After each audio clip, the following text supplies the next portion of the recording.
بسم اللہ الرحمن الرحیم۔ کچھ دیر پہلے میرے گاؤں قبر سوات میں جس طرح حملہ پشاور پولیس لائن میں ہوا تھا اسی طرز کا حملہ ہوا ہے۔ خیبر پختونخوا کی پولیس نے دہشت گردی کے خلاف قربانیاں بھی دی اور وہ فرنٹ لائن پہ کھڑے تھے اور انہوں نے ہمارے علاقوں میں امن قائم کیا تھا۔ آج ان کی کمر توڑی جا رہی ہے، ان کو دبایا جا رہا ہے، ان کو شہید کیا جا رہا ہے۔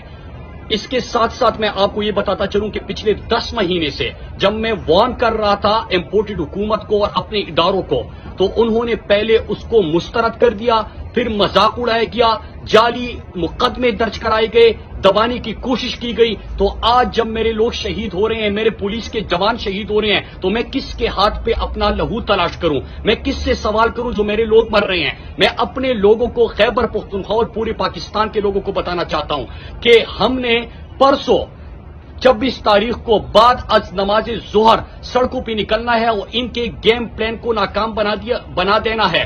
یہ جو ہمیں کسی کی لڑائیوں میں، یہ جو ہمیں ایندھن بنانے کے منصوبے ہوتے ہیں، جو ہمارے لوگوں کو ایک دفعہ پھر سے بے گھر کرنے کی سازشیں ہو رہی ہے، ایک دفعہ پھر سے ہمارے لوگوں کو آئی ڈی پیز کیمپوں میں بھجوانے کے منصوبے قائم ہو رہے ہیں، ایک دفعہ پھر سے 80,000 شہداء کے بعد جو ہم نے امن حاصل کیا تھا، آج ایک دفعہ پھر سے ہمیں بدامنی کی طرف دھکیلا جا رہا ہے، ایک دفعہ پھر سے ہمارے پولیس کے جوانوں کو اور ہمارے پاکستانیوں کو شہید کیا جا رہا ہے۔ اس کے خلاف آپ نے نکلنا ہوگا اور میں ان سازشی ٹولے کو بتانا چاہتا ہوں کہ یہ 2007 نہیں ہے، یہ 2023 ہے۔ لوگوں میں شعور آ چکا ہے، لوگ آپ کے گیموں کو مسترد کرتے ہیں، اس گریٹر گیم پلان کو مسترد کرتے ہیں۔ یہ آپ کو بتائیں گے کہ ہم پرامن لوگ ہیں، ہمیں کسی کی سازشوں میں ایندھن مت بناؤ، ہمیں کسی کی مقاصد کے لیے استعمال مت کرو، ہمارے جنازوں کے اوپر اپنے مذموم مقاصد حاصل مت کرو۔ انشاءاللہ پرسوں بعد از نماز ظہر آپ سب نے اپنے امن کے لیے نکلنا ہے۔